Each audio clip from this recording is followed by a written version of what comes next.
Formality आपके साथ करने मुझे थोड़ी सी शर्म आ रही है। इज्जत तो ऐसे भी घर में मिलती है, लेकिन यहाँ आप ज्यादा ही दे रहे हैं। छोटी सी दुआ के ऊपर, छोटी सी तौबा के ऊपर अल्लाह बड़ी चीजें माफ कर देते हैं। रमज़ान कुरान का महीना है, रमज़ान हिदायत का महीना है, रमज़ान मगफिरत का महीना है। रमज़ान का नाम अल्लाह ने रखा, तो रमज़ान में सबसे बड़ा जो मामला है ना वो शैतान कैद हो जाता है। इसकी तैयारी करो, दफनाने का वक्त क्या है, अगर है तो जन्नत में भी साथ हो, कि हिदायत सबसे बड़ी नेमत और ईमान सबसे बड़ी दौलत है। जो दहेज का सिस्टम है ये पता नहीं कहाँ से आ गया, ये कल्चर है। सारे मजहब में इसको बुरा समझा जाता है। बिल्कुल। ये हल्दी रहने दो, गड़बड़ कर दी। My god, see so good. मैं तो टेस्ट कर रही थी इन्हें। ये है हमदर्द खालिस चिकन बिरयानी मसाला। अच्छी खुशबू भी अच्छी है। इफ्तारी से पहले हो जाएगा ना।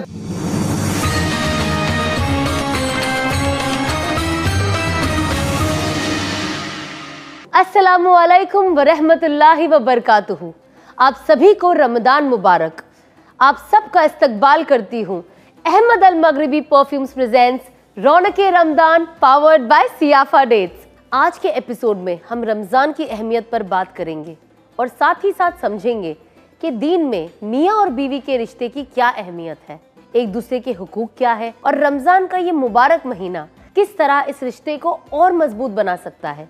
आज के हमारे मेहमान बहुत ही खास है, जिन्होंने ना सिर्फ मुझे एक बेहतरीन हमसफर की तरह समझा, बल्कि दीन की राह पे मेरा हाथ थामकर चलने का हक भी अदा किया। इनका इल्म, इनकी सुकून भरी सोच और इनकी बातें सिर्फ एक बीवी के लिए नहीं, बल्कि हर उस शख्स के लिए रहनुमाई है जो अपनी जिंदगी को अल्लाह की रजा के मुताबिक जीना चाहता है। बगैर किसी देर के मैं खुशामदीद कहना चाहूंगी अपने बेहतरीन हमसफर को, मौलाना अनस सैयद।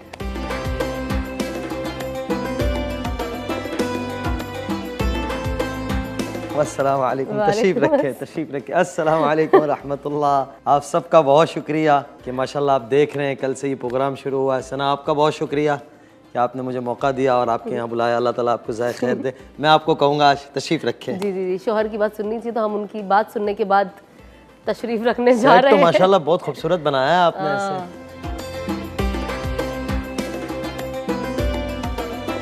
फॉर्मेलिटी आपके साथ करने मुझे थोड़ी सी शर्म आ रही है कि प्लीज बैठिए, प्लीज। इज्जत तो ऐसे भी घर में मिलती है, लेकिन यहाँ आप ज्यादा ही दे रहे हैं। आपका भी सुबह में प्रोग्राम आ रहा है जहाँ पे आप रमज़ान की अहमियत के बारे में बता रहे हैं, कुरान के बारे में बता रहे हैं लोगों को, तो बहुत अच्छा है वो भी। चले शुक्र है, अल्हम्दुलिल्लाह आपने भी देखा। बस कोशिश यही है कि रमज़ान जो है ना कुरान का महीना है, बिल्कुल उस पर बात होनी चाहिए। माशाल्लाह आप भी कल से शुरू हुई है, कल का प्रोग्राम भी आपका बड़ा ज़बरदस्त था। जी, आज आपके साथ ये वाला जो एपिसोड है ये करने का मकसद था कि हम लोगों तक ये मैसेज पहुंचाएं। मैं खुद भी जानना चाहती हूँ और मुझे हर चीज़ बार बार सुनने अच्छा भी लगता है। जैसे कि आप जानते हैं मैं आपसे एक सवाल बहुत बार करती हूँ, तो आप ये बताएं कि जो रमज़ान का महीना है ये हमारे दीन में क्या अहमियत रखता है और ये बाकी के 11 महीनों से अलग क्यों है। माशाअल्लाह, बिस्मिल्लाह वस्सलातु वस्सलामु अला रसूलिहिल करीम, अम्मा बाद। आपने बहुत अच्छी बात पूछी है कि रमज़ान का महीना अलग क्यों है। मैं इसको ऐसे कहूँगा कि रमज़ान में आमतन एक माहौल बना होता है, इंशाअल्लाह मस्जिदें फुल होती है, लोगों के दिल नरम होते हैं, घरेलू झगड़े ख़त्म हो जाते हैं, काफ़ी चीज़ें यानी जो होनी चाहिए 24 घंटे की ज़िंदगी में, जो अल्लाह ताला ने बतलाया है कि इंसान की, मर्द और औरत की ज़िंदगी ऐसी होनी चाहिए जिसको कामयाब तरीन ज़िंदगी कही है, की झलक नज़र आती है रमज़ान में। सारे महीने अल्लाह के हैं, मुहर्रम, सफ़र, रबीउल अव्वल, रबीउल आखिर, जमादुल उला, जमादुल आखिर, रजब, शाबान, फिर रमज़ान, फिर शव्वाल, ज़िलक़ादा, ज़िलहज। 11 महीनों के नाम हमने बुज़ुर्ग से सुना, अरबों ने रखे थे। रमज़ान का नाम अल्लाह ने रखा और रमज़ान का माना ही है जल जाना। इसको रमज़ान क्यों कहा गया? किताबों में लिखा है कि इसमें बंदा रोज़ा रखता है अल्लाह के लिए, हर चीज़ का बदला फरिश्ते देते हैं, अल्लाह की तरफ से होता है, वो भी अल्लाह ही की तरफ से होता है, ज़कात का, नमाज का, सारे खैर के काम का, हज का। लेकिन रोज़े के बारे में अल्लाह ने कहा कि इसका बदला मैं खुद मेरे बंदे को दूंगा। बंदा या बंदी रोज़े रखते हैं, सुबह सादिक से शुरू होते हैं, पहले से ग़ुरूब तक सारा दिन अल्लाह की रज़ा के खातिर भूख प्यास बर्दाश्त कर रहे होते हैं। अब कोई देखने वाला भी नहीं है, अकेले भी हैं, बच्चा भी है, लेकिन कहता है मेरा रोज़ा है। उसे समझ नहीं आता लेकिन कहता है रोज़ा है। अब उसके अंदर एक आग जिस्म में पैदा होती है, गर्माहट से, गर्मी से। अल्लाह हिफाजत फरमाए, अल्लाह खैर से गुजारे। रमज़ान के रोज़े आ रहे हैं, मैं इस पर थोड़ी सी बात ये करूँगा। मेरे नबी सल्लल्लाहु अलैहि वसल्लम 13 यानी नबूवत के 13वें साल में मदीना मुनव्वरा तशरीफ़ ले गए और वहाँ जाने के बाद मेरे नबी के ऊपर 9 रमज़ान आई है। आपने 9 रमज़ान गुजारी है। तो रमज़ान जो आई वो गर्मी के दिनों से शुरू हुई, तो 9 के 9 रमज़ान मेरे नबी की गर्मी में आई है। सारी जितनी आपने अपनी ज़िंदगी मुबारक में रोज़े फ़र्ज़ हुए, उसके बाद ये 9 रमज़ान मेरे नबी सल्लल्लाहु अलैहि वसल्लम के ऊपर रमज़ानुल मुबारक में आए। तो बड़ी शदीद गर्मी थी। हम भी हरमैन शरीफैन जाते हैं और जीसीसी के ममालिक ऐसे ही गर्म होते हैं, पर अब सहूलतें हो गई, एयर कंडीशन घर में, बाहर, मस्जिद, हर जगह पे, लेकिन वो ज़माना नहीं था। तो उससे एक आग बदन में लगती है, तो अल्लाह करता है सारे साल के गुनाह अल्लाह लेता है, उस पट्टी बनाता है, उसमें डालता है और जलाता है, तो इंसान साफ़ हो जाता है। फिर ये जो बात थी आपके यहाँ कि हमारे यहाँ इसको ख़ास किया गया, तो इसके अंदर अल्लाह आसमान दुनिया के ऊपर आता है कि भाई अल्लाह तहज्जुद के वक्त, ऐसा ही कुछ की रिवायतों में आता है कि तहज्जुद के वक्त अल्लाह रात की आधे हिस्से में आसमान दुनिया पर आ जाते और कहते हैं कौन है मेरा बंदा जो मुझसे हिदायत मांगे, कौन है जो मुझसे अपनी ज़िंदगी की खैर मांगे, आफ़ियत मांगे, मैं उसे अता करूँगा। तो रमज़ान में सबसे बड़ा जो मामला है ना, वो शैतान कैद हो जाता है। जैसे रमज़ान का चांद नज़र आया तो वो कैद हो जाता है, उसे जंजीरों में लिपट कर समुंदर के अंदर डाल दिया जाता है। ये 11 महीने जो थोड़ी बहुत अल्लाह को याद कर लिया होता है ना, तो वो कैद होने के बाद, क्योंकि सबसे बड़ा शैतान हमारा नफ्स है अपना, वो तो साथ लगा होता है, वो तो कैद नहीं होना है, वो इतना मोटा हो गया होता है और उस पर गुबार गुनाहों का अंबार इतना लग जाता है। अल्लाह हम सब की हिफाजत फरमाए। लेकिन अल्लाह बड़े गफूरुर रहीम है। मैं बार बार ये कहूँगा, हमारा हज़रत कहते हैं कि अल्लाह बड़े गफूरुर रहीम है। अल्लाह एक छोटी सी चीज़ को माफ़ कर देते हैं, यानी छोटी सी दुआ के ऊपर, छोटी सी तौबा के ऊपर अल्लाह बड़ी चीज़ें माफ़ कर देते हैं। लेकिन वो नफ्स के ऊपर ऐसी होती है कि बहुत से लोग जुमा भी नहीं पढ़ते, कुछ जुमा होते हैं, और बहुत से कहते हैं कि भाई जुमा नहीं रमज़ान पढ़ेंगे, कुछ होते हैं कि ईद, कुछ तो होते हैं कि जो ईद भी नहीं पढ़ते। हमने काफ़ी जगह सफ़रों में देखा, कुछ ऐसे लोग मिलते हैं जो अपनी ज़िंदगी की दास्तान बतलाते हैं। लेकिन रमज़ान में जो आम तौर से माहौल हो जाता है ना, कि हर बंदा पहली तरावी के अंदर से फुल होता है, नमाज में आ जाता है, चांद नज़र आता है, मस्जिदें फुल हो जाती है, लोग अल्लाह के रास्ते में 10 रुपये खर्च कर रहे होंगे, वो 100 देंगे, 100 कर रहे होंगे 1000 देंगे, और सुन्नत नवाफिल का अहतमाम, क्योंकि रमज़ान में सबका प्रॉफिट भी बढ़ा दिया जाता है। जैसे सीज़न आता है, मैं अक्सर इसको यूँ कहा करता हूँ, हमारे हज़रत कहते हैं कि रमज़ान प्रॉफिट को लेने का सीज़न है। अब माशाल्लाह आप अबाया के काम में, तो आप लोगों के भी सीज़न होते हैं कि भाई ईद, दोनों ईदें सीज़न है कपड़े वालों का, और त्यौहार सीज़न है, शादियों का टाइम सीज़न है, हज सीज़न है। तो ये सारे सीज़न होते हैं कि गर्म हवाएं चलती है तो भाई कपड़ा, पतला कपड़ा बेचने वालों का सीज़न आता है। सर्द हवाएं जो अभी गुज़िश्ता सर्दियाँ गुजरी है तो क्या सर्द कपड़ा चलने वालों का सीज़न आ जाता है। तो रमज़ान हिदायत का सीज़न है, और अल्लाह के यहाँ समझने वाली बात है कि हिदायत सबसे बड़ी नेमत है और ईमान सबसे बड़ी दौलत है। जो अल्लाह ने हमें ईमान तो दिया है माँ की पेट से कि ला इलाहा इल्लल्लाह मुहम्मदुर रसूलुल्लाह, लेकिन अब इस ईमान के साथ हिदायत को भी लेना है, तो ये नेमत है। और ये रमज़ान ये सीज़न है कि भाई एक नमाज 70 नमाज पे चली जाती है और नवाफिल फ़र्ज़ के कायम मकाम हो जाती है। तो ये सारी चीज़ों की वजह से रमज़ान की अहमियत बढ़ जाती है। और फिर शैतान इधर कैद हो रहा होता है, मैंने जो बात कही शुरू में, अब किसी को जंजीर में लिपट के डाल देंगे तो चल तो नहीं पाएगा, वो कैद हो जाता है। तो माहौल थोड़ा सा साजगार हो जाता है कि लोग काफ़ी माशाल्लाह बदल जाते हैं। और पिछले सालों से कुछ देखा गया कि माशाल्लाह माहौल और ख़ूबसूरत होता है। तो रमज़ान का जो मतलब ये है ना कि रमज़ान ये हिदायत का महीना है, ये क़ुरान का महीना है, और ये ईमान के बनाने का महीना है। और मेरे नबी सल्लल्लाहु अलैहि वसल्लम जो है ना रजब से दुआ सिखाते थे, आपने भी शायद उसके ऊपर कुछ क्लिपें बनाई थी कि रजब से कहते थे अल्लाहुम्मा बारिक लना फ़ी रजब व शाबान व बल्लिगना रमज़ान, कि अल्लाह मेरे रजब और शाबान में बरकत नसीब फरमा और रमज़ान में दाखिल करा दे। फिर एक रिवायत में आता है कि सहाबा कहते कि हम एक दिन बैठे हैं और अल्लाह के रसूल सल्लल्लाहु अलैहि वसल्लम ने फरमाया कि वो आ रहा है, वो आ रहा है। सहाबा कहने देखने लगे, बोले कोई तो आ नहीं रहा है, तो क्या या रसूलल्लाह जिब्रील आ गए कोई? वही। बोले नहीं, वो आ रहा है। बोले कौन आ रहा है? बोले रमज़ान आ रहा है। तो यानी रमज़ान का इस्तकबाल मेरे नबी सल्लल्लाहु अलैहि वसल्लम बहुत ज़्यादा तैयारियों के साथ करते थे। और तैयारी क्या होती थी? इबादत के, रोज़ों की पहले से प्रैक्टिस, और नवाफिल की, नमाज़ों की, और अल्लाह के साथ लेने की प्रैक्टिस होती है। तो ये रमज़ान का एक बाबरकत महीना और फिर कुरान का महीना है। तो जैसे आप बता रहे थे कि जो रमज़ान है, रमज़ान कुरान का महीना है, रमज़ान हिदायत का महीना है, रमज़ान मग़फ़िरत का महीना है, तो मैं चाहूँगी कि आप हमारी ऑडियंस को थोड़ा और खुल के बताएं। माशाल्लाह ये बात आपने सही फरमाई और पूछी। जैसे कुरान का महीना है तो हमतन ये होता है कि हम देखते हैं कि कुरान पढ़ते हैं, तो बड़ी अच्छी बात है तिलावत की। कुरान अल्लाह का किताब है, हिदायत के, हुदल लिल मुत्तकीन, कि ये हिदायत की किताब है किन के लिए? मुत्तकियों के लिए। मुत्तकी किसको कहते हैं? मुत्तकी परहेज़गार को कहते हैं। और कुरान में अल्लाह ने अपनी शुरुआत जो की है कि अल्हम्दुलिल्लाह रब्बिल आलमीन, मैं आमतन कहता हूँ कि अल्लाह अपना तारुफ कराते हुए कुरान को शुरू किया और दिन में 5 दफ़ा हमसे इकरार करवाते हैं कि आलमीन का रब हूँ, सारे आलम का रब हूँ, मुसलमानों और मोमिनीन का रब नहीं कहा, पूरी दुनिया कायनात को अल्लाह ने कहा कि मैं रब हूँ। तो इससे पता ये चलता है कि सारी दुनिया का निज़ाम अल्लाह ताला अपनी रुबूबियत से चलाते हैं और अल्लाह ही के हाथ में सारी दुनिया के इंसानों का मामला है। तो माशाल्लाह हमने देखा पढ़ा अपने बड़ों के बारे में, उनकी ज़िंदगी के बारे में। हज़रत शेख रहमतुल्लाह अलैह, हज़रत मौलाना ज़करिया साहब रहमतुल्लाह अलैह जो हम फ़ज़ाइल अमाल जिनकी पढ़ते हैं, वो अपने घर की मस्तूरात के बारे में हज़रत शेख कहते हैं कि रमज़ान में कामकाज के साथ 15-20 पारे पढ़ लेते थे। सोचने की बात है कि काम भी, यानी औरतें आप माशाल्लाह हैं, घर का काम औरतों के ज़िम्मे होता है, उसके साथ 15-20 पारे पढ़ लेते तो क्या तिलावत का शौक़ और ज़ौक़ होगा। कुरान का महीना इसलिए है कि अल्लाह ताला ने रमज़ान ही में मेरे नबी सल्लल्लाहु अलैहि वसल्लम को नबूवत से नवाजा। जितने भी अम्बिया अलैहिस्सलातु वस्सलाम पे जो किताबें उतरी, हज़रत इब्राहीम अलैहिस्सलातु वस्सलाम पे सहीफ़े उतरे, वो रमज़ानुल मुबारक में उतरे। हज़रत मूसा अलैहिस्सलातु वस्सलाम पे तौरात उतरी, वो रमज़ानुल मुबारक में उतरी। हज़रत दाऊद अलैहिस्सलाम पे जो ज़बूर उतरी, वो रमज़ानुल मुबारक में उतरी। और हज़रत ईसा अलैहिस्सलाम पे जो इंजील उतरी, वो भी रमज़ान में उतरी। ये एक साथ उतरी। कुरान करीम को अल्लाह ने 23 साल के अरसे के अंदर अलग अलग अरसे में उतारा और जो पहली आयत करीमा उतरी वो 21 रमज़ान, 21 की रात थी, 21 रमज़ानुल मुबारक था कि अल्लाह के नबी सल्लल्लाहु अलैहि वसल्लम पे जो आपको ऐलान नबूवत दिया गया कि अब आपको नबी यानी जिब्रील अलैहिस्सलाम गारे हिरा में आए और कहा इक़रा बिस्मि रब्बिकल्लज़ी खलक़ खलक़ल इंसान मिन अलक़, कि आपको जो नबूवत की तरफ से शुरू की सूरह अलक़ की आयतें उतरी।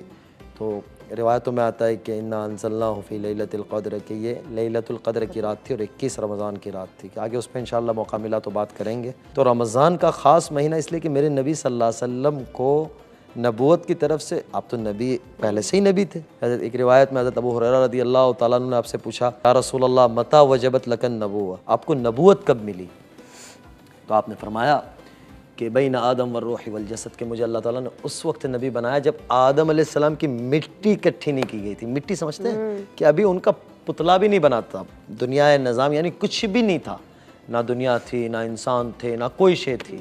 तो अल्लाह के रसूल सल्लल्लाहु अलैहि वसल्लम कहते हैं कि अल्लाह ने मुझे तब नबी बना दिया था। तो क्या 10,000 साल पहले इस दुनिया कायनात का निज़ाम, बोले उससे 2,000 साल पहले, यानी दुनिया के निज़ाम के बनाने से पहले अल्लाह ने कुरान करीम के अंदर अपने नबी का तारुफ़ कराया कि यासीन वल कुरानिल हकीम इन्नका लमिनल मुरसलीन, कि मुझे कुरान हकीम की कसम है आप मेरे रसूल हैं। यानी तो तफसीर की बात है उलमाए किराम से, यानी तफसीर हमें कुरान पढ़ना भी चाहिए। यानी तिलावत के साथ ये है कि हम कोशिश करें कि रोज़ाना एक सफ़ा हम कुरान को तर्जमे के साथ पढ़े कि अल्लाह हमें क्या कहता है, समझ के पढ़े कि अल्लाह मुझे कहता क्या है।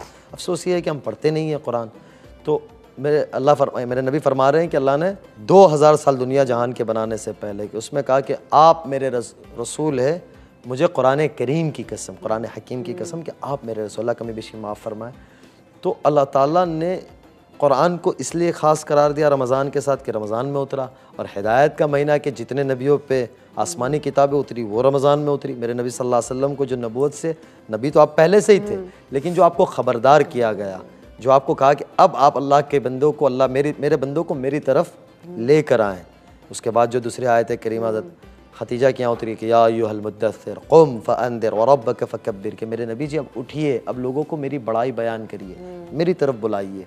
तो ये रमज़ान के साथ इसलिए कुरान को ख़ास किया गया, और फिर पढ़ना भी चाहिए कि एक नेकी 70 नेकी के बराबर है, यानी सारा अजर बढ़ जाता है, प्रॉफिट बढ़ जाता है। हमने अपने बड़ों को देखा कि वो 24 घंटे का शेड्यूल बनाते हैं, यानी 24 घंटे को कैसे गुजारने हैं, रात में कितना हिस्सा आराम करना है, कितना हिस्सा इबादत करनी है। तो कुरान का महीना है, इसको पढ़ना चाहिए और फिर समझना भी चाहिए। उलमाए किराम की तफासिर होती है, उस तफसीर में आमतन अक्सर मसाजिद में रमज़ानुल मुबारक में उलमाए किराम की, अल्लाह वालों की मजालिस होती है, कुरान की तफसीर होती है। कोई एक नमाज के बाद बैठ जाए, अपना ताल्लुक़ उलमा के साथ जोड़े, अल्लाह के नेक बंदों के साथ जुड़े और दीन की मेहनत में लगे, तो हमें पता चलेगा कि हमारा दीन है क्या, रमज़ान क्या है, कुरान क्या है। अब एक चीज़ देखें कि ये गनीमत समझे इस रमज़ान को। मैं आप ज़रा से भी कहूँगा कि इस रमज़ान को ऐसे गनीमत समझे कि पिछले साल देखें हमारे साथ कितने अजीज़ व अकारीब ऐसे थे, घर में देख ले कि किसी के माँ बाप थे, भाई बहन थे, बीवी बच्चे थे, शौहर था, और फिर हमारे दोस्त अहबाब थे, रिश्तेदार थे, पिछली रमज़ान में हमारे साथ थे। ना उन्होंने सोचा था, ना हमने सोचा, अल्लाह को प्यारे हो गए, उनका किताब बंद हो गया। अल्लाह ने हमें मौका दे दिया है। अल्लाह इस महीने की कदरदानी की तौफीक दे और इसका एक एक लम्हा सबसे पहले अल्लाह ताला मुझे सही गुजारने की तौफीक दे और पूरी उम्मत को और जो ये प्रोग्राम देख रहे हैं हम सबको इसका सही तरीके से इसका इस्तेमाल, यानी इस्तेमाल ये है कि रमज़ान का सही इस्तेमाल हम करें और सही तरीके से इसके एक एक औकात को हम गुजारें। तो आप ये बताएं कि रोज़ा हर मुसलमान पे फ़र्ज़ है? ये तो यानी आपने जो बात पूछी है ये मुफ्तियान किराम से पूछने वाली बात है, लेकिन बहरहाल जो इसका एक है कि जैसे ईमान है हमारे पास, नमाज हर आकिल बालिग मर्द पर फ़र्ज़ है, ऐसा भी रोज़ा भी हर आकिल बालिग मर्द पे अल्लाह ताला ने 30 दिन के रोज़े फ़र्ज़ किए और ये हमारे लिए, हमारी सेहत के लिए।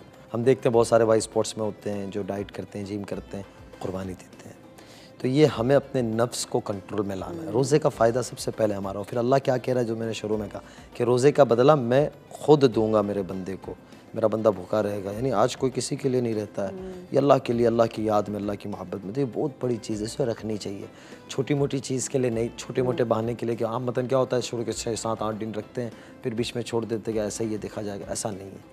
ये अल्लाह का हुक्म है, अल्लाह ने इसको फ़र्ज़ करार दिया है। अल्लाह ना करे कोई, यानी इजाज़त शरीयत ने वहाँ दी है कि भाई सफ़र में है। और अब तो सफ़र भी पहले ये होते थे कि सवारियाँ पे होती थी, जानवरों पे होते थे, अब तो माशाल्लाह एयर कंडीशन गाड़ियाँ हैं, ट्रेन हैं, बसेस हैं माशाल्लाह। और हमारे मुल्क में तो अल्लाह का बहुत बड़ा शुक्र है, अल्लाह इस बहुत खूबसूरत मुल्क में हमें रखा है जहाँ सहूलतें बहुत ज़्यादा ही है, हर एक के पास गाड़ी है और बसेस में एसी है, ट्रेन में एसी है और हवाई जहाज़ का भी सफ़र है तो उसमें हर सहूलत होती है।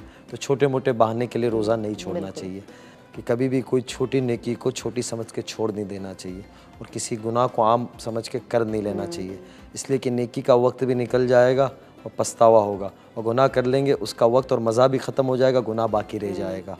तो यानी थोड़े मज़े के लिए गुनाह नहीं करना चाहिए और छोटी समझ के नेकी नहीं छोड़नी चाहिए। मज़ा तो ख़त्म हो जाएगा लेकिन गुनाह वो आपको सारी ज़िंदगी परेशान करेगा, मौत पे परेशान करेगा, कब्र हशर में परेशान करेगा और फिर क़यामत के दिन अल्लाह के सामने ज़लील कर कर जहन्नम में पहुंचा देगा। तो उसको अल्लाह से डरना चाहिए, बचना चाहिए।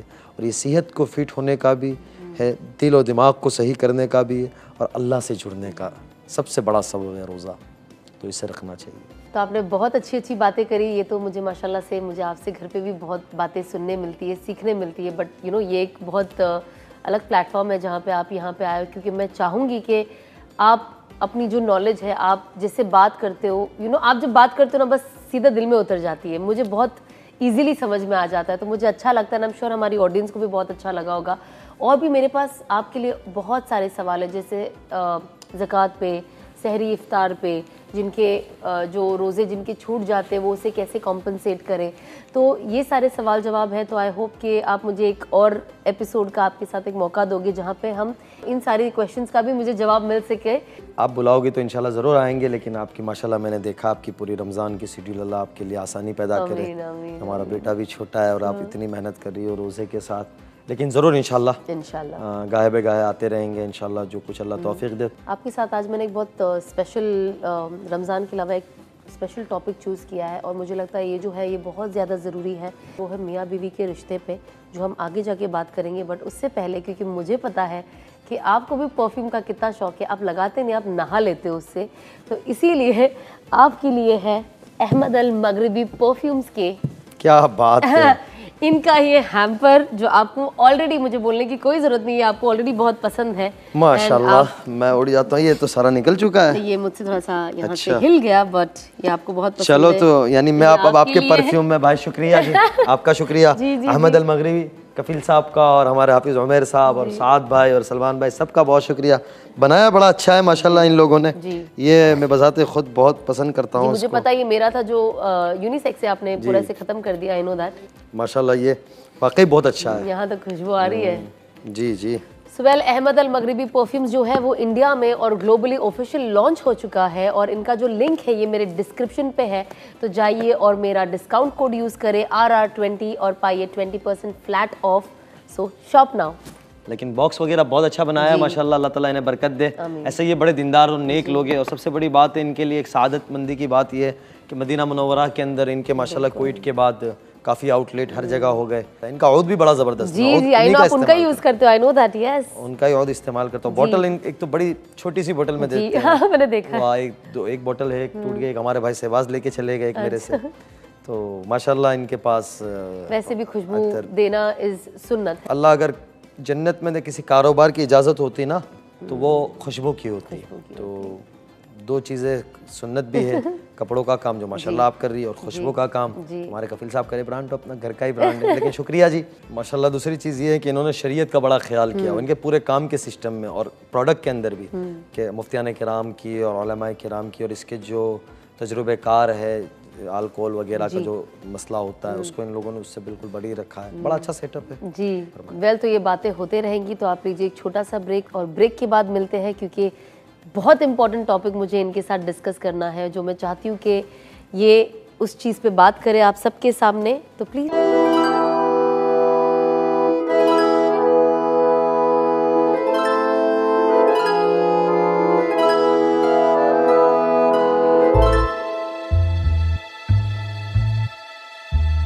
Welcome back. और अब हम बात करेंगे हमारे आज के गेस्ट से, और आज का जो टॉपिक है बहुत बहुत इम्पोर्टेंट टॉपिक है। बहुत सारे मेरे सवाल थे जो मैं आपसे भी पूछती थी, तो मुझे आप प्लीज़ बताएं कि स्पेशली इस्लाम में, हमारे दीन में निकाह का क्या मतलब है, क्योंकि आप जानते हो आजकल आप जैसे किसी को बोलो निकाह कब कर रहे हो, नहीं नहीं नहीं भाई, एक इमीडिएट ये आंसर आता है। तो मैं चाहती हूँ कि हमारे लोगों को पता चले कि निकाह कितना ज़रूरी है और इसकी क्या अहमियत है। बहुत अच्छी बात पूछी है आप माशाल्लाह, ये बहुत ज़रूरी है रोज़मर्रा की ज़िंदगी के लिए, कि आज जो है ना बेहयाई आखिरी किनारे के ऊपर है। अल्लाह हम सब की हिफाजत फरमाए, नई नस्ल, यानी हम भी, मैं कोई बड़ा तो हो नहीं गया, हम बूढ़े तो नहीं हो गए, लेकिन आज का जो दौर चल रहा है ख़ास तौर से, यानी जो टेक्नोलॉजी बढ़ी है उसके साथ फहाशी भी बढ़ी है। कोई बुरी बात नहीं है, इस्तेमाल होना चाहिए, लेकिन उसका सही इस्तेमाल होना चाहिए। इसीलिए बेहयाई से रोकने के लिए अल्लाह ताला ने निकाह का सिस्टम रखा है, और इतना बेहतरीन खूबसूरत ये रिश्ता रखा है कि अल्लाह ताला ने इसको कुरान करीम में तरह तरह जगह के ऊपर बयान किया है कि इसको सुकून की चीज़ निकाह को की गई। नबी अलैहिस्सलाम ने फरमाया मेरी सबसे बड़ी सुन्नत है निकाह। और मियाँ बीवी को अल्लाह ताला ने, एक बड़ी बात बताऊँ मैं, यानी सना आपको, अक्सर हम इस पर बात करते हैं, आप भी बहुत अच्छी बात करती हो, कि मियाँ बीवी को अल्लाह ताला ने जन्नत में भी बनाया। माँ बाप का रिश्ता जन्नत में नहीं होगा, भाई बहन का नहीं होगा, औलाद का नहीं होगा, लेकिन मियाँ बीवी अगर हैं तो जन्नत में भी साथ होंगे। ये इतना बड़ा रिश्ता है, और इसको अल्लाह ताला ने लिबास करार दिया है कि मर्द और औरत एक दूसरों का लिबास है। ये बहुत साफ़ सुथरा, बहुत पाकीज़ा और बहुत खूबसूरत रिश्ता है। लेकिन अफसोस ये कि आज जो हमारे जज्बात, गुस्सा, जोश, उसने ये सारी चीज़ों को बिगाड़ के रख दिया। और निकाह के लिए लोग डरते हैं। मैं कहता हूँ कि निकाह को आसान करें। बड़ी आवाज़ें लगती है कि इसको आसान, और करना भी चाहिए, कि ये ज़िंदगी की ओपनिंग है, ज़िंदगी की शुरुआत है। इसको एक तो वालिदैन जल्दी कराना चाहिए कि रिस्क का मालिक अल्लाह है, ला इलाहा इल्लल्लाह, कोई अल्लाह के सिवा माबूद नहीं है।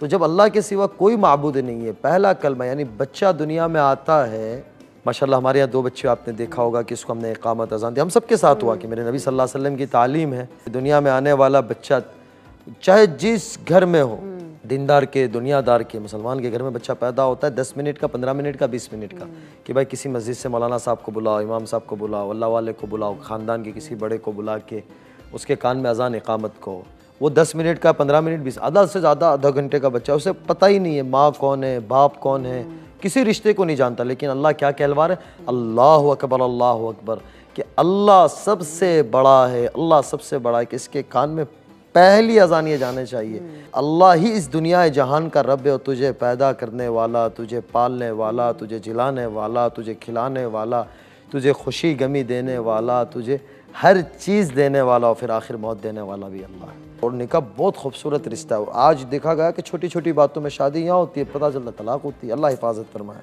हज़रत अली रदी अल्लाह तआला अन्हु को नबी अलैहि सलाम ने फरमाया कि अली तलाक से बचना रदी अल्लाह तआला अन्हु, कि जब तलाक होती है, यानी नहीं बनती, आपस में कोई ख़ानदान के बड़े बैठते हैं, समझाते, नहीं बनती, तो शरीयत के दायरे में जो उसूल जवाब है, पहले तो बचना चाहिए। तो कहा कि जब तरतीब के साथ भी होती है तब भी अल्लाह का अर्श कांपता है, यानी तलाक इतनी बुरी चीज़ है। और निकाह जल्दी करने का सबसे बड़ा फ़ायदा ये है कि अल्लाह से मांगनी चाहिए नेक औलाद, खूबसूरत औलाद हो जाए। जब औलाद हाथ में आती है तब देखते हैं कि यार मैं इस उम्र पे आ गया, 35-40 साल का हो गया, 45 साल का, अब औलाद हो रही है, अब ये बड़ी कब होगी, इसकी तालीम और तरबियत कैसे करेंगे। बहुत इंपॉर्टेंट और बहुत अच्छी बात की है आपने, बिल्कुल सही कहा कि आजकल जो दहेज का सिस्टम है ये पता नहीं कहाँ से आ गया, ये कल्चर है, समझो, ये दीन तो नहीं कहता। कोई माशरे के ऐसा नहीं कि हमारे रिलीजन, हमारे मजहब में, सारे मजहब में इसको बुरा समझा जाता है। बिल्कुल मेजर रीजन है जहाँ, जिसकी वजह से आई थिंक जो निकाह है ये रुक गए हैं। 2 चीज़ें कहूँगा इसमें, एक तो मांगने वाला वो तो अल्लाह का मुजरिम है ही है, लेकिन दुनिया की इंसानियत की नज़र में सबसे बड़ा जालिम है वो। और दूसरी तरफ ये है कि आज माशरा जो हो गया कि भाई इन्होंने 10 लाख की हम 20 लाख की करेंगे, इन्होंने 50 लाख का डेकोरेशन और कपड़े और चीज़ें थी हम 1 करोड़ का करेंगे, इन्होंने ये कैटरिंग की हम ये कैटरिंग बट आई करेंगे। थिंक इन दोनों के बीच में बचना बीच वाले चाहिए। पिस जाते हैं, लेकिन है ना? इससे भी जो बचना कर पाते चाहिए। वो तो इसलिए करते कहा हैं, ना बट मैंने कि निकाह को सादा और सुन्नत तरीके से करना चाहिए। सुन्नत में आसानी है। सना माशाल्लाह आपने मेरे से काफ़ी बातें की, अल्लाह करे ये सारी बातें आपके मुझे भी अल्लाह समझा दे, मेरी अमल में भी ले आवे, आप में भी लावे, देखने वालों में भी लावे, इसको अल्लाह फ़ायदेमंद बनावे। लेकिन मैं भी अब आपसे 2-3 बातें पूछूं, ऐसे ही मैं पूछता रहता हूँ। पहले तो ये बताए, पहले तो इसकी बहुत मुबारकबाद दूंगा और दुआ है दिल से कि अल्लाह इसको कामयाब करे। आपकी एक पहल है, अल्लाह इसको कारामत बनावे, अल्लाह आपको भी मुझे भी सबको इखलास भी दे। तो पहले तो बताएं कि ये जहन में कैसे आया कि ये इस तरीके से रौनक रमज़ान को किया जाए? नाम भी आपने बड़ा अच्छा पसंद किया। मैं चाहती थी हमेशा कि रमज़ान को लेके स्पेशली कुछ ऐसी चीज़ मैं लाऊं या एक ऐसा शो लाऊं। मैंने सोचा नहीं था कभी कि कोई इस तरीके से भी हम कर पाएंगे, जब शुरुआती ख्याल था एंड जब हम डिस्कस करते थे बैठ के कि क्या करेंगे, बट हमेशा से हम डिस्कस करते थे कि नहीं कुछ तो करना है रमज़ान को लेके, जहाँ पे हम क्योंकि ऐसा कोई शो नहीं है जो डेडिकेटेड है रमज़ान के लिए। तो मैं चाहती थी कि इस महीने में लोग इसे देख पाए, जहाँ पे दीनी इल्म भी उन्हें हासिल हो कि रमज़ान की अहमियत क्या है, रमज़ान क्या है और हम ये रोज़े क्यों रखते हैं। और जिनको जो इस चीज़ों से थोड़ा हमारे में भी जो यंग बच्चे होते हैं, अगर घर में ऐसी कोई तालीम सिस्टम नहीं है, जैसे मुझे भी बहुत सारी चीज़ें बहुत वक्त तक नहीं पता थी एंड जब मुझे पता चली तो मुझे लगा कि रमज़ान की ये भी खूबी है, ये भी खूबसूरती है, लेकिन ये मुझे पता ही नहीं थी।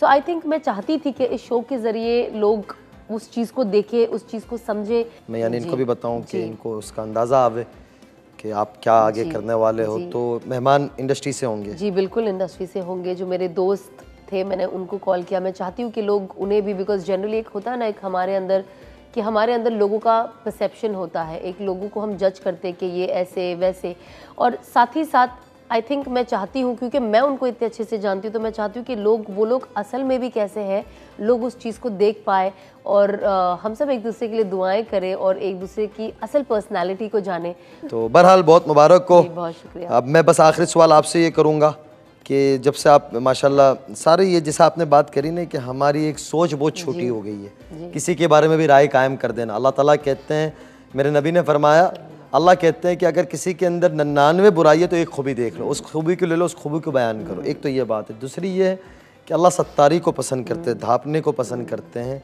और लोगों की खूबियाँ देखो, लोगों की तारीफ़ बयान करो, अल्लाह के बंदों की तारीफ़ बयान करो। अल्लाह को वो पसंद है, उसका मामला उसके रब के साथ है, जिसके साथ है उसके साथ माफ़ी तलाफ़ी हो जाए जो भी है, बाकी उसके रब के साथ मामला है। तो रमज़ान के अंदर जो ज़्यादा फोकस होता है वो आप क्या करोगी, जो करती हो और करोगी? वेल मेरा सबसे ज़्यादा फोकस तो वही होता है जो होना चाहिए, क्योंकि कहते हैं रमज़ान कुरान का महीना है, तो मेरा फोकस हमेशा ये रहता है। और आप भी जानते हो हर साल मैं ये साल कितना पढ़ी, लास्ट टाइम से ज़्यादा पढ़ना है, तो कुरान मेरा मेन फोकस होता है। अल्लाह से मगफ़िरत की दुआ, अपनी गुनाहों से माफ़ी, कोशिश करना कि अभी भी अगर मेरे अंदर जो भी प्रॉब्लम्स है, जो भी मैं चीज़ों से ओवरकम करना चाहती हूँ, मैं बेहतर इंसान बनना चाहती हूँ, इस चीज़ को कंट्रोल करना चाहती हूँ, इस चीज़ को ज़िंदगी से निकालना चाहती हूँ जो मुझे लगता है कि मुझे अल्लाह के कनेक्शन से, अल्लाह से दूर कर रहा है। तो मेरा हर रमज़ान इन जनरल भी मेरा ये फोकस रहता है। तो रमज़ान कि मेरे रोज़े अच्छे से और सारे के सारे हो जाए एंड आप जानते हैं कि कोई भी सिचुएशन हो, चाहे वो सफ़र हो या मैं बिल्कुल रोज़े कोशिश करती हूँ, मैं बिल्कुल एक भी रोज़े ना छोड़ूँ एंड माशाल्लाह से मैं पूरे रोज़े बहुत सालों से रखती हूँ। वेल सबसे पहले थैंक यू कि आप यहाँ पे आए और मेरी सादत। अच्छा, और उससे भी इम्पॉर्टेंट मैं जानती हूँ कि आपको जो खजूर है वो बहुत ज़्यादा पसंद है। आप चाहे खजूर का स्मूदी ले लो, ऐसे खजूर ले लो, तो मैंने आपके लिए यहाँ पे तैयार रखा है, देख रहा था, सियाफा डेट्स का ये बहुत खूबसूरत हैम्पर। और ये वाला जो डेट है ना, ये मेरी ज़िंदगी में ना अनस ने ही, मेरे शौहर ने इंट्रोड्यूस किया था। मैंने कभी भी ये वाला खजूर, इनका ये बॉक्स नहीं खाया था। माशाल्लाह, बहुत शुक्रिया सियाफा वाले हमारे सलमान साहब, फरीद साहब, अल्लाह ताला उन्हें जज़ाए खैर दे। जी ये वाला खजूर तो यस। और मुझे अभी भी याद क्या है, हर साल का हमारा ये है, चांद रात के दिन हम पहुंच जाते सियाफा डेट्स के काउंटर के पास मदीने में एंड अनस, मैं तो अपने या तो मस्जिद में होती हूँ या मेरे होटल रूम में होती हूँ, तो अनस ऐसे बैग्स भर के लाते, पीछे से कोई स्टाफ लेकर आता है। और मुझे जब मैं पहली बार गई तो मैं शॉक हो गई, मैंने कहा इतने डेट्स हमें क्यों बांटने, यहाँ तो मिलते, बट अनस इज़ लाइक कि मैं बहुत साल से करता हूँ और यही डेट्स देता हूँ नहीं माशाल्लाह इनका बहुत अच्छा होता नहीं बिल्कुल, ये एक अलग चीज़ है जो ये हम हैम्पर्स यहाँ पे दे रहे, बट ये वल्लाही ये असल बात है। लेकिन ये वही वहाँ भी यही सारे इसी तरह से होते हैं माशाल्लाह, पैकिंग वगैरह। तो ये हम अजान के बाद, जैसे ईद की अजान हो जाती है, हम सबको फजर की नमाज के बाद हम ये सबको वहाँ पे खोलते हैं, सबको ईद मुबारक कह के मैं ये बांटती हूँ, तो मुझे बहुत बहुत मजा आता है। तो ये मेरे सबसे फेवरेट वाले डेट्स हैं। बहुत अच्छा है, अल्लाह ताला जज़ाए खैर दे भाई सलमान साहब को, भाई इकबाल साहब को, फरीद साहब को, अल्लाह बरकत दे। बहुत शुक्रिया सना आपका इन सब चीज़ों के लिए। आप इसे खाइए, अल्लाह आपको एंजॉय करिए हमारे तरफ से भी। आप भी खाओगी। चलें फिर मैं इजाज़त लूँ कि चलना है अभी कहीं, क्या प्रोग्राम है? आपको मेरे किचन में चलना है? इजाज़त नहीं है? नहीं बिल्कुल नहीं है। चले फिर आज आप किचन में चलोगे हमारे रौनक रमदान की, और आपके साथ बनाऊंगी मैं एक बहुत बेहतरीन डिश जो आपकी फेवरेट है। चले अल्लाह खैर हो। लेकिन मैं नहीं बनाऊंगा कुछ, मैं साथ दूंगा, मुझे आता नहीं है। नो प्रॉब्लम, आप साथ ही दीजिए। चले आए, तशरीफ लाएं।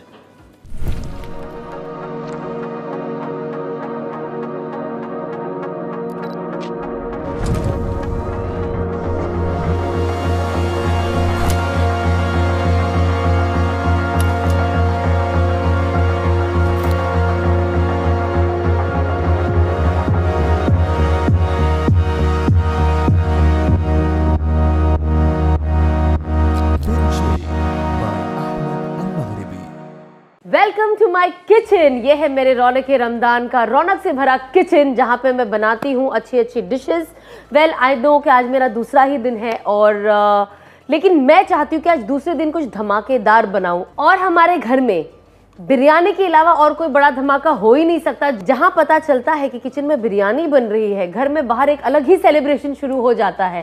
तो मैंने सोचा क्यों ना आज मैं बिरयानी बनाऊँ। बहुत सिंपल है, कम इंग्रेडिएंट्स के साथ है, बट बहुत टेस्टी होगा, बहुत लजीज होगा। और जो भी नाम आता है टेस्ट को लेकर आपको, आप सब इसके पीछे ऐड कर लीजिए। लेकिन आज थोड़ा सा मेरे इस एपिसोड में एक ट्विस्ट रहेगा, क्योंकि आज मेरे पास एक ऐसे मेहमान है जो घर पे कभी किचन में पानी का बॉटल लेते हुए भी मुझे दिखाई नहीं देते। उन्हें सिर्फ खाना बहुत पसंद है, लेकिन पकाने से वो कोसों दूर रहते हैं। फिर भी मैं बुला लेती हूँ मेरे हस्बैंड को, मेरे शौहर जी को। प्लीज आइए मेरे किचन में। वालेकुम अस्सलाम। बन गया कुछ? नहीं, ये खाली है अभी। और सबसे ज्यादा फेवरेट जो ये डिश बिरयानी की है ना, वो मेरे हस्बैंड की है, क्योंकि मैं जब भी इनको पूछती हूँ आपको क्या खाना है, तो हमेशा सूरत वाली बिरयानी होनी चाहिए, गुजरात वाली हमारी। बाकी सारी बिरयानी सब जगह की अच्छी होती है, लेकिन जो हमारे यहाँ गुजरात की होती है, खासतौर से सूरत के इलाकों की बिरयानी, इसमें माशाल्लाह मसाला बड़ा जबरदस्त होता है, उसको पता है ना। इन्हें पसंद है मसाले वाली बिरयानी, मुझे पसंद है सूखे चावल वाली बिरयानी। तो यहाँ पे भी हम दोनों पोल्स अपार्ट हो जाते हैं। मुझे पसंद है कॉन्टिनेंटल, इसे इन्हें पसंद है इंडियन। तो यहाँ पे भी हम अलग हो जाते हैं। रेस्टोरेंट जाने में हमेशा हम लड़ते हैं कि हम कहाँ जाएंगे। और बहुत बार होता है जब मैं अपनी फेवरेट रेस्टोरेंट जाती हूँ, वहाँ पे आने से 2 घंटा भी खाना क्यों ना खाऊं, चुपचाप ऐसे बैठे रहेंगे कि बेगम आप खा लो। वो एक चम्मच भी नहीं चखते, ऐसा ही है। और फिर वो अपने पसंदीदा खाने की रेस्टोरेंट में जाते हैं। तो आप इससे समझ लीजिए कि खाना इनकी लाइफ में कितना इम्पोर्टेंट है। इंडिया से बाहर भी हम ट्रैवल करते हैं, तो बाजार सबका हक होना भी चाहिए, और ये सबकी अपनी अपनी पसंद होती है, और देना भी चाहिए। अब देखते। लेकिन मुझे ये बताओ, आखिरी आपने बनाया कब था? शायद मैं एक्चुअली बनाती ऑन एंड ऑफ कभी कभार हूँ, जब मन करता है, जब फ्री होती हूँ। अब मेरे पास 2 बच्चे हैं, और उसके बच्चे अभी आए। अच्छा, तो एक को तो 1.5 साल हो गया है ना। 1.5 साल हो गया, लेकिन वही कह रहा हूँ, तो 1.5 साल से तो कुछ बना नहीं है। इसके पहले मैं आपको भुना गोश्त बना के खिलाती थी घर में। गरम गरम पराठे कौन देता है ये आपको? चीज है। गरम गरम रोटियां कौन देता है आपको? पराठे माशाल्लाह माशाल्लाह लाजवाब बनाते हैं ये। तो चलिए अब स्टार्ट करते हैं बिरयानी बनाना। तो मैं सबसे पहले आप सबको बताती हूँ कि मैंने क्या इंग्रेडिएंट्स यूज करने वाली हूँ इस बिरयानी के लिए। तो ये है कटे हुए कांदे, प्याज, ओके, हल्दी। ये कहाँ हल्दी है?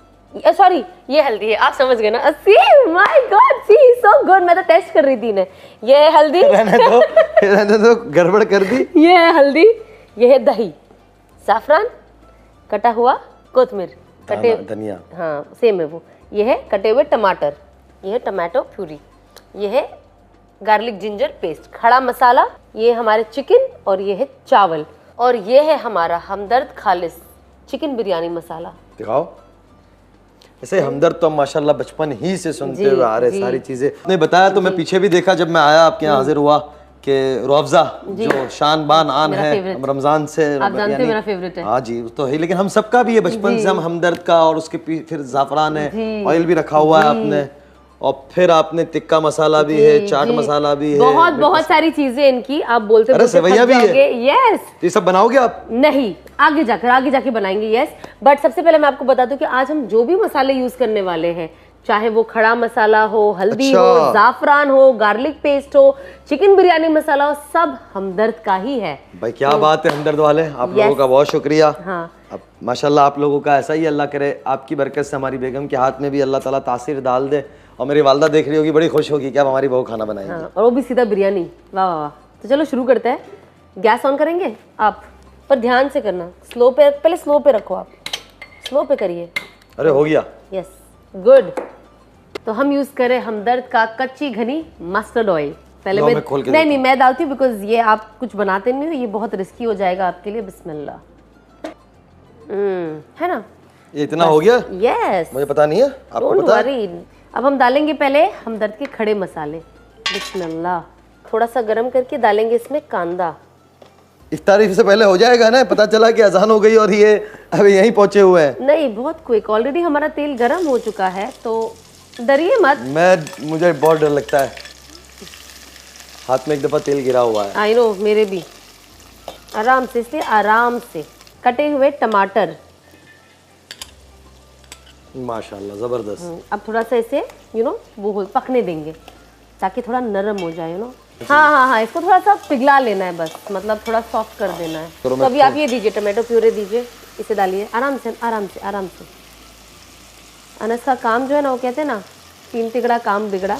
ये इनका ये काम है, ये सिर्फ बढ़ाने के लिए आते हैं काम मेरे पास। जिंजर गार्लिक पेस्ट आराम से, बिस्मिल्लाह के साथ उसे नीचे भी रखिए, थोड़ा ऊपर से डालेंगे बिस्मिल्लाह रहमान रहीम करके। अब आप डालिए दही। आप हिलाओ मत, हिलाओगी तो नहीं, बिस्मिल्लाह, आराम से डालिए, उड़ाइए मत। नाइस, शक्ल तो बड़ी अभी तक तो बहुत अच्छी लग रही है। हाँ, हमारे यहाँ है ना बिरयानी के साथ गुजरात में खासतौर से सूरत में मट्ठा होता है, मैंगो का, फिर ड्राई फ्रूट्स का, और फिर दूसरा भी कुछ होता है, बड़ा प्यारा लगता है। हल्दी 1 चम्मच। बिस्मिल्लाह। ये भी हमदर्द की है? यस, सब हमदर्द का है। रखिए, ये है हमदर्द खालिस चिकन बिरयानी मसाला। अच्छी खुशबू भी अच्छी है। कि ये यूज करते हैं एक ऐसी एडवांस ग्राइंडिंग टेक्नोलॉजी जिससे इनका फ्लेवर जो है ना वो रिटेन करता है। यानी वो मशीन भी होती है, लेकिन ऐसा लगता है हाथ से हो जाता है, यानी हाथ में जो कूटा जाता है वैसे ही हो जाता है शायद। बिल्कुल वैसा ही फ्लेवर आता है जैसे हमारे अम्मियाँ घर में मसाले कूट के बनाती थी, पता है? खुशबू ऐसी ही है। सारा नहीं डालना है? नहीं, अभी नहीं, फिलहाल पहले मैं मिक्स कर लेती हूँ। अब आप मुझे चिकन पास करिए, ठीक है? ये है चिकन हमारा। स्लो हाथ संभालना। यस, हमारी मुर्गी की टांग देखे, ये एक पीस रह रहा है। कहाँ है? ओह माँ, इसको मैंने देखा ही नहीं। ले लीजिए, देखिए तंदुरुस्त चिकन को हमने यूज़ किया है आपके लिए। थोड़ा ही डाल रहे, बाकी का हम थोड़ा बाद में डालेंगे, ठीक है? अब आप डालिए राइस, लाइए मुझे हेल्प कीजिए वो राइस का।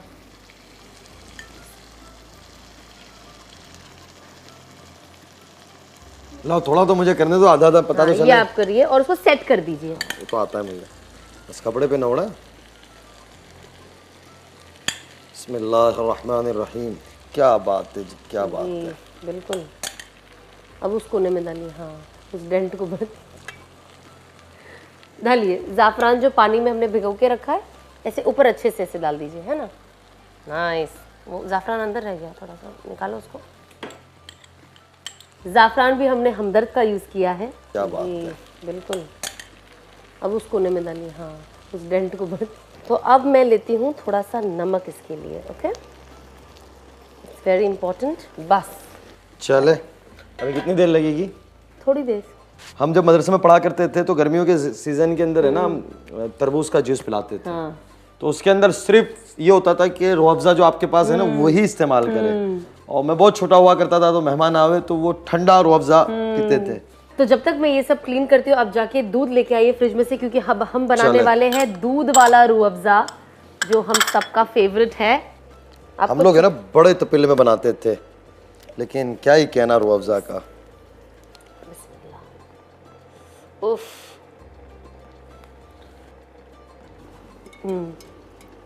थोड़ा सा हल्का सा और रूह अफ़ज़ा डालिए, रूअफ़ज़ा तो मुझे बहुत अच्छा बनाना था। बस बस बस बस बस बस। इसके बाद हम इसको अच्छे से बर्फ डाल के और ठंडा होने रख देंगे। नीचे असल में जिम गया है। जिम गया वो जिम। आई थिंक हमारी बिरयानी हो चुकी है, तो हम इसे बंद कर देते हैं, इससे पहले जल जाए। चलो 1 2 3 4 गो। बिस्मिल्लाह। अरे अभी तो बहुत है, चलो इसको ये होता रहेगा, थोड़ा सा और घुमाना है उसको। चलो मैं फ्रीज में जा रहा हूँ, इसको रखता हूँ। अरे फ्रीज यानी रोजा पहले दूसरा है, यानी फ्रीज में इसको ठंडा करने रखता हूँ, ठीक है। देखा, मुझे लगा ये भी फ्रिज में जा रहे, रूह अफ़ज़ा भी अंदर जा रहा है। इफ्तार के टाइम में हम दोनों को बाहर निकालेंगे ठंडा ठंडा। चले फ्रीज में रख दिया, अब बिरयानी का हाल देखिए। मैं फ्रीज में से यानी ठीक है, ये गर्म है, प्लीज आप ये वाला टिश्यू यूज करें ऊपर। बिस्मिल्लाहिर्रहमानिर्रहीम। खुशबू तो बहुत प्यारी आ रही है, लाओ मुझे चम्मच दो। हल्का सा साइड से देखिए, साइड से। मेरी राय ये है कि थोड़ी सी देर है ना, 5 10 15 मिनट और रहने दो। ये जो इनकी राय होती असल में जब रोजे से होता है ना बंदा, तो सामने एक सूखी रोटी और प्याज भी होगी, तो वो भी बहुत प्यारी लगेगी खाने के लिए। बहुत शुक्रिया कि आप मेरे किचन में आए और आपने मुझे हेल्प किया, और आपने अच्छे से किया, बिना किचन को गंदा करे, और बीच में थड़पड़ जो आप करते हो वो भी आपने नहीं किया।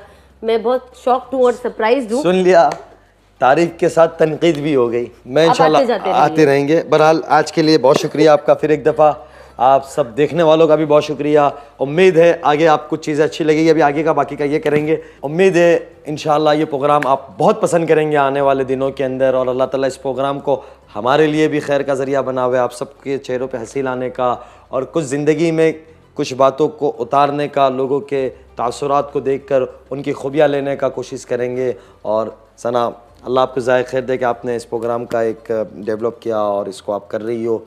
अल्लाह आप सबका हामी और नासिर हो। तो अब हो गई है मेरी वर्ल्ड क्लास चिकन बिरयानी तैयार। चलिए हम इसे सर्व करते हैं। पहले से ओह यम, यहाँ रख देते हैं। बिस्मिल्लाह, नाइस। ये है बेरिस्ता जो मैंने डाला है ऊपर इसके। अब हमारा दूध वाला रूह अफ़ज़ा रेडी, ठंडा हो चुका है। रेडी तो पहले कर लिया था, ठंडा हो चुका है। इसमें आप एक्स्ट्रा बर्फ़ डालिए, अगर आपको सब्ज़ा पसंद है सब्ज़ा डालिए, जो भी आपको ऐड करना है एक्स्ट्रा आप कर सकते हैं इसको। और बच्चों के लिए, खुद के लिए इंटरेस्टिंग बनाने के लिए आप इसके ऊपर क्रीम भी डाल सकते हैं, कुछ भी आइसक्रीम डाल सकते हैं, आपको जो चाहिए आप वैसे रूह अफ़ज़ा को बना सकते हैं। तो ये है हमारी आज की इफ्तारी। आई होप आपने इस डिश को एंजॉय किया और आपने सब कुछ नोट कर लिया, ताकि आप भी कल अपने इफ्तार में ये ट्राई कर सके, ये बना सके अपने घर वालों के लिए। तो मुझे कमेंट में ज़रूर बताइएगा कि आपको ये डिश कैसा लगा। बिस्मिल्लाहिर्रहमानिर्रहीम। माशाल्लाह, जैसे कि सना आप रोज़ाना अमल में लाने वाली बात की आपने नीयत की है, कल भी की थी आपने, तो उसको वज़ाइफ भी कहते हैं, अपने मामलात में भी कहते हैं। तो ये रमज़ान की शुरुआत है, रमज़ान की यानी शुरू के अय्याम है, उस पर बात भी हुई। अल्लाह अमल की तौफीक नसीब फरमाए। और जिस तरीके से कहा कि ये मग़फ़िरत का महीना है, नमाज़ों के बाद भी उठते बैठते चलते फिरते कि रब्बिग़फ़िर वरहम व अंत खैरुर राहिमीन, रब्बिग़फ़िर वरहम व अंत खैरुर राहिमीन, कि अल्लाह ताला से इसके अंदर अपनी मग़फ़िरत भी मांगे, रहमत भी मांगे, शफ़क़त भी मांगे। तो उस दुआ की कसरत करे। तो उम्मीद है इंशाअल्लाह अल्लाह मुझे भी तौफ़ीक देगा और अल्लाह ताला आप लोगों को भी तौफ़ीक दे। अल्लाह मेरा, आपका और तमाम का सुनना कहना कबूल फ़रमाए, और अल्लाह ताला इस रमज़ान को हमारे लिए हिदायत का महीना बनाए, हमारी ज़िंदगियों के बदलने का महीना बनाए, और अल्लाह की रज़ा का ज़रिया बनाए, और हमारी नजात का ज़रिया बनाए। और इस रमज़ान को अल्लाह ताला हमारी यानी एक अच्छी शानदार मौत का भी ज़रिया बनाए, कि जब मौत आए तो अल्लाह इस रमज़ान की ऐसी ज़िंदगी हमारी बना दे कि जैसे रमज़ान में होती है कि मौत के वक्त भी ऐसी हो कि ईद का चाँद हो जाए। इस पर आगे बात करते रहेंगे, सना भी करती रहेगी। अल्लाह आप सबका हामी और नासिर हो। इंशाअल्लाह फिर ये कल मिलेंगे किसी और एक मेहमान के साथ। अल्लाह आप सबका हामी और नासिर हो। जज़ाकल्लाह। अस्सलामु अलैकुम व रहमतुल्लाहि व बरकातुहू।